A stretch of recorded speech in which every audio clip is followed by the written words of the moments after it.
Hi guys, hope everyone's well and welcome back to the Improvement Podcast. So on this episode I want to touch on dealing with weight gain while bulking. So I think this is something that holds a lot of people back. I did actually put an Instagram post out just going over it briefly and some things that I use to basically stick to the plan and enjoy the process without obviously missing being lean, wanting to be lean and worrying about that.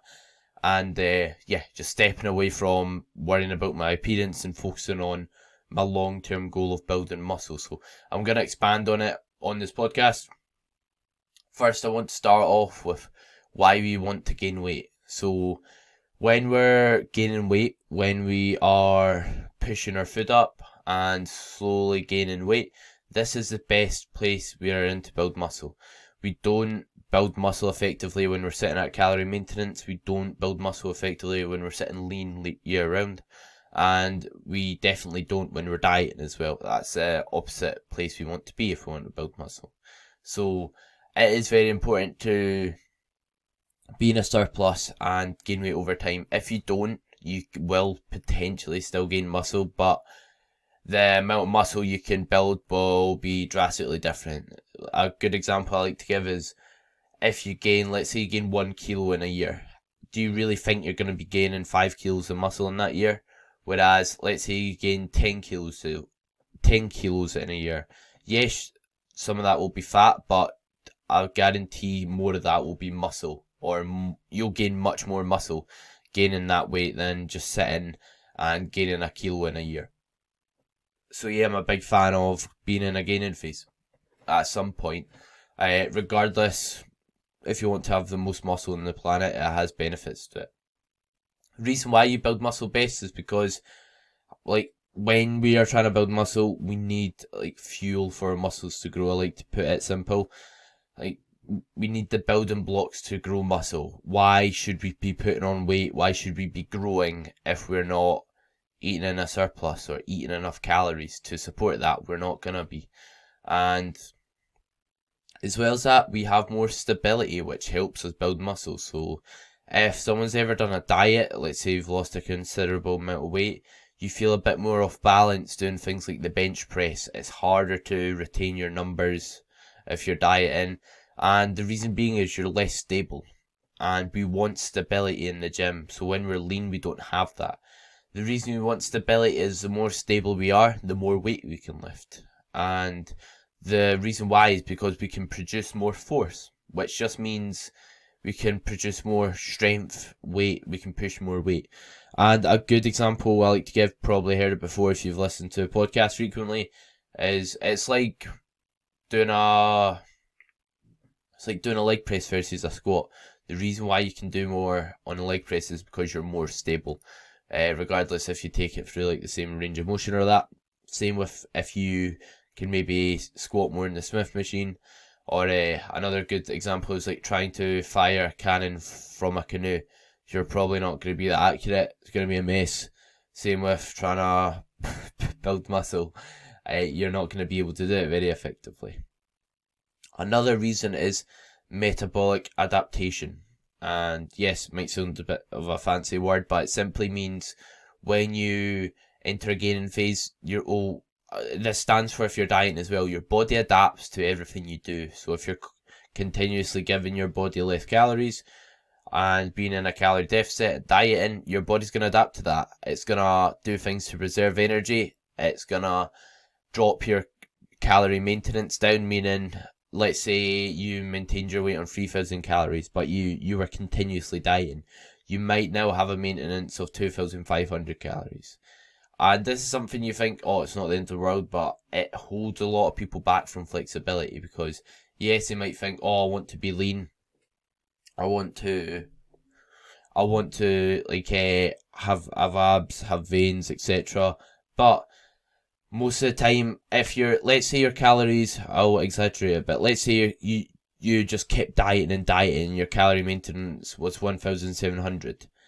Then what happens if you go out for a meal? You know what I mean? You go out for Five Guys, you have a burger and fries. That's 1,500 calories there. So that means you've got 300 more calories to eat. If not, you'll be in a calorie surplus and you gain weight. So that means you've got very, very little flexibility in terms of your calorie intake throughout the day, which is not going to be putting you in a good place to stay lean. So it sounds like it's actually counterproductive, because if you enter a gaining phase, you're not going to get fat straight away. A lot of people just think, oh, I don't want to gain fat, but unless you put on considerable amounts of weight in a short period of time, you're fine. And at the end of the day, you can always take it off. So like I said, if your body adapts to everything it does. So like in my gaining phase, I was eating 4,500 calories. Yes, at the end of it, I believe like my body fat was on the higher end. I wasn't lean, but I was like I could have a burger once or twice a week, and there was no repercussions to it. And I also had 4 meals a day alongside that. So it just shows you how much more flexibility you have, and your quality of life is as a result better. As well as that, your food focus is down. You won't have as much cravings, hunger, and consciously be thinking about food. As well as that, you've got better health. So if you continuously diet, deprive yourself of calories, your hormones may not be in the best place. Your energy levels will not be in the best place. You'll have more food focus, etc. So you're not going to have great energy as well. That's just more reasons why you might not want to diet. And if you do for ages, like I said, your metabolism will adapt. You'll be on very low calories, and it's shown to lead to potential health issues. Yes, this is on the extreme end of things, but I'm just trying to put it into perspective of what can be the consequences. So, in terms of what the bad sides are when it comes to being in a surplus.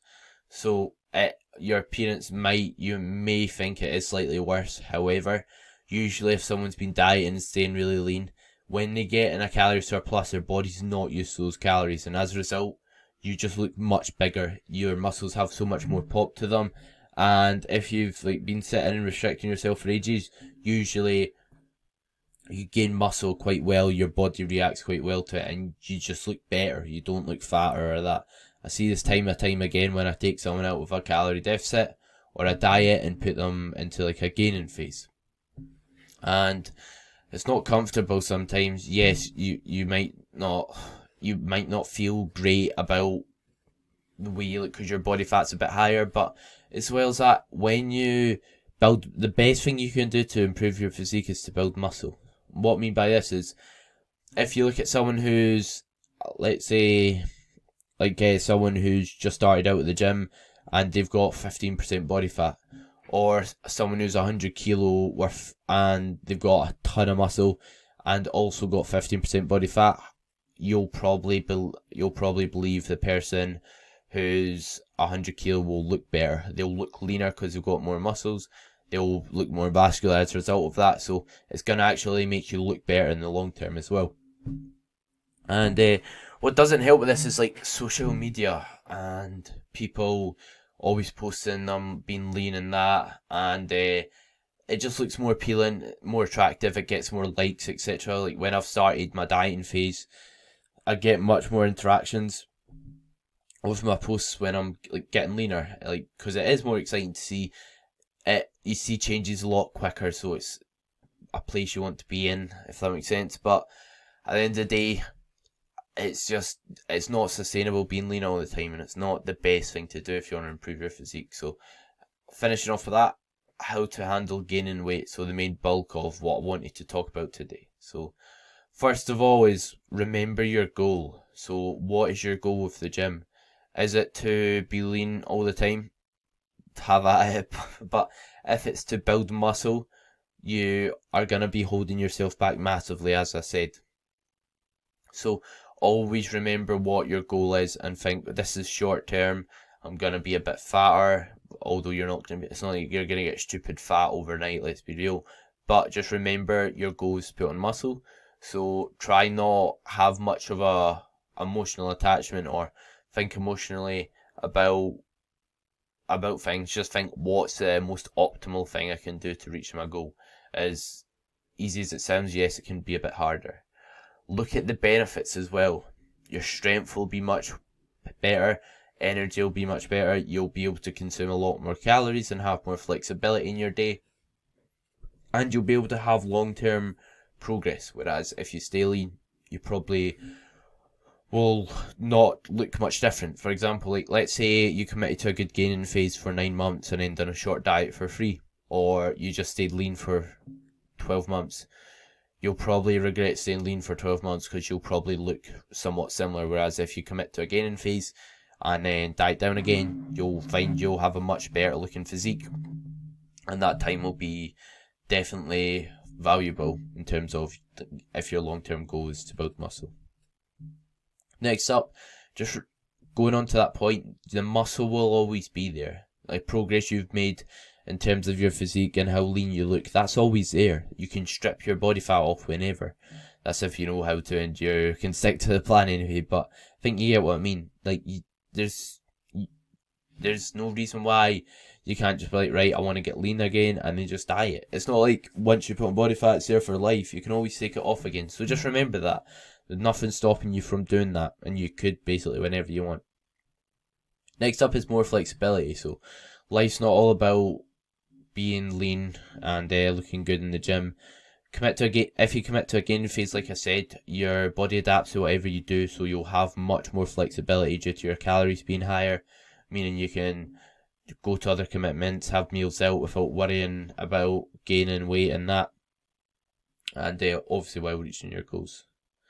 Next up, something else that I like to or consider and apply to myself is wear what you feel comfortable in. So when I was in like a gaining phase, like, half of my tops were like skin tight on me, and I just felt like it was like skin tight on my stomach. It's just not a nice feeling at all. That's not going to help if you're going to the gym every day and just feeling like that, just feeling a bit porky, if that makes sense. So wear clothes that fit you well, you feel comfortable and confident in, and it will make a difference massively. That's something that I done, like I said, and it just helped how I felt about myself when I was in the gym. It's like when you wear an outfit you like, I feel like your session just goes better, you feel more confident, and you're in a better mood to attack the session. And just remember also, nobody's opinion actually matters. So what do you value? Make sure they're in check, meaning, do you value reaching your goals, doing what's good for yourself, and like having a quality life, and if being in a gaining phase will lead to that, then go for it. Or do you value people's opinion, what people think of how you look? Because if so, then that's just not a great thing to value, and at the end of the day, their opinion does not matter. So if that's what you value, get them in check and think, why am I actually concerned by this? Does that actually matter? Because most of the time it doesn't. And next up is remove what makes you feel rubbish. So are you comparing yourself to people on Instagram, or are you looking at someone on Instagram all the time and thinking, oh, look at them, look how they're looking, they're dieting? Remove yourself from things that have a negative effect on your mental state and your mood. That's something I've done a lot, to be honest. Just removed things that have a negative effect on myself, and I feel like my mood's much better. I'm more productive during the day. So if following a certain page or that makes you feel negative or anything else like that, then remove it. There's no reason why you should let it interfere with how you feel in terms of your body and just with your progress. And just remember as well, the best way to improve your physique is to build muscle. So like I said, if you stay lean for 12 months, you're going to look a lot smaller than if you commit to a gaining phase and diet again for a couple months. So yeah, you're at the end of the day, yes, short term you might not look amazing, but long term you'll look much better than if you stay lean. So I guarantee that. Just remember where you want to be in the year. Sorry, clearly didn't sleep well. Do you want to be in the same position you were, or do you want to make a lot of progress? And last up is enjoy the process. So this is a big one for myself. Enjoy the little things when it comes to gaining phase. Enjoy seeing your t-shirts get tighter and your muscles looking bigger. Enjoy seeing the progressions in your physique. Enjoy seeing yourself get stronger in the gym. Enjoy being able to have more flexibility and going out and eating food, and doing things with your significant other or friends. Bear all these things in mind. Enjoy having more energy. Enjoy just feeling strong, because if you take pride in the little things, focus on the mini victories, I think that helps a lot, because most of the time I think people struggle with a gaining phase as well, because it's not short-term gratification. Long-term, you'll make progress and it's gratifying, but short-term, you don't always see progress. So that's just why it's so important to just take pride in the mini victories. If it's going up a t-shirt size, or like I said, looking at your progress photos, or literally putting like 2.5 kilos in the bar, take pride in that, highlight that to yourself, and think, oh, look at me, I'm getting stronger, I'm making progress towards my goals. The more you move forward and do that, the more progress you'll make. And if you learn to enjoy the process, things will be so much easier, because at the end of the day, if you hate training in a gym, if you hate gaining weight and eating the food, and you just don't like anything about it, regardless if you want to build muscle or not, you're probably not going to stick to it because you don't enjoy the process. But if you learn to enjoy the process, take pride in the mini victories and all that, you will get so much further, because like I said, you don't get a lot of gratification long term. It's like when I was in my gaining phase, I was in it for I think 56 weeks, and not a lot of those times I've seen progress in my physique. So when you get a bit fatter, when your body fat creeps up a bit, it basically covers your muscle. You can't see like your muscles getting bigger, and you won't be able to, especially when you're like quite deep in a gaining phase. But I know if I'm progressing in the gym, I'm gonna be getting bigger. So that just shows the importance of it. So just use your logbook if you're in a gaining phase, and focus on that. Focus on the performance aspects, and take pride in like what you can lift. Like right now, or when I was in a gaining phase, I had numbers I was chasing. I had numbers that went into the gym, was like, right, I want to strive to hit this. Still got one on my wall above me, which is the 200 kilogram working set on my deadlifts, which I'm hoping to still get done after my dieting phase, which will be exciting. Just a few things like that. And then, sorry, I know I'm going on a bit of a tangent, but if you set those goals, you'll be more likely to stick to the plan. You'll be like, right, I want to get this done. I want to reach 200 kilo deadlift or 100 kilo, whatever it is. And then you'll think, right, I need to get good sleep. I need to do this, that. And then you'll like be motivated to do it. You'll be more consistent throughout your days. And as a result, be more likely to hit it. So hope some people found this podcast valuable, and they saw the value in gaining weight, being in a gaining phase, because sometimes the problem also is you don't see value in it. So the reason why you don't, let's say you don't go, let's say like whoever's listening to this, you don't go to the gym, you don't care about your appearance, but then let's say you knew if you didn't, you're gonna die at 30. Then you're gonna be like, oh shit, I don't want to die at 30, I need to get my priorities in order. And then you will value the gym more because you know the importance of it. So if you don't value anything enough, it's not going to be important enough to stick to. Simple as that. So just highlighting the things that are important with a gaining phase, like I've done in this podcast. Yes, I've thought, why are you lecturing me of why a gaining phase is important? But the more value you have with something, the more likely you are to stick to it, like I said. So hope you enjoyed the podcast. If you're listening on YouTube, subscribe, like, comment. If you're listening on Spotify, follow me, download it, share it with your friends. Same with Apple Podcasts or whatever it's called. Be greatly appreciated in helping the podcast grow. And again, thank you for listening.